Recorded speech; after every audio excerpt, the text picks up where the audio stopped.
আগের দিন ভিডিওটা যেখানে শেষ করেছিলাম সেখান থেকেই শুরু করছি। তোমাদের বলেইছিলাম আমার মায়ের মামার মামির 50th অ্যানিভার্সারি। অনেক তাড়াতাড়ি তো ভেন্যুতে পৌঁছে গিয়েছিলাম আর তারপর শুরু হয়ে গিয়েছিল ফটো সেশন। অনেক অনেক ফটো তুলেছি, সেইগুলো দেখার জন্য তোমরা আমার ইনস্টাগ্রাম প্রোফাইলটা ভিজিট করতে পারো। আর দেখো কত লোকের ভিড়, কেন কী কী অ্যাক্টিভিটিস হচ্ছে সেটাও তো দেখবে নাকি।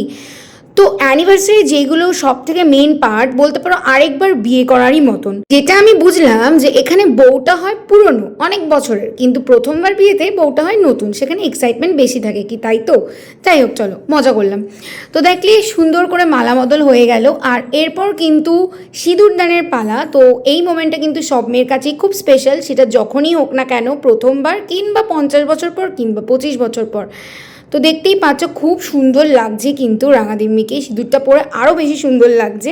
তো তারপর কিন্তু চলে আসলো রিং সেরিমনির পালা। বুঝতেই পারছো দুটোই কিন্তু হীরের আংটি, আর হীরের আংটি কিন্তু মারাত্মক ভালো লাগে আমার, তার জন্য আমি আমারও সোনার থেকে বেশি ডায়মন্ডের ওপর ঝোঁক।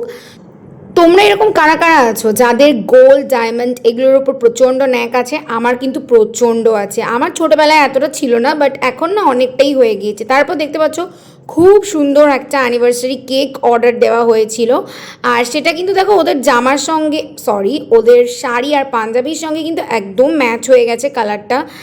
আমি কিন্তু অ্যাটলিস্ট না ভেবেই অর্ডারটা দিয়ে দিয়েছিলাম, কিন্তু দেখতেই পাচ্ছ ম্যাচ হয়ে গেছে।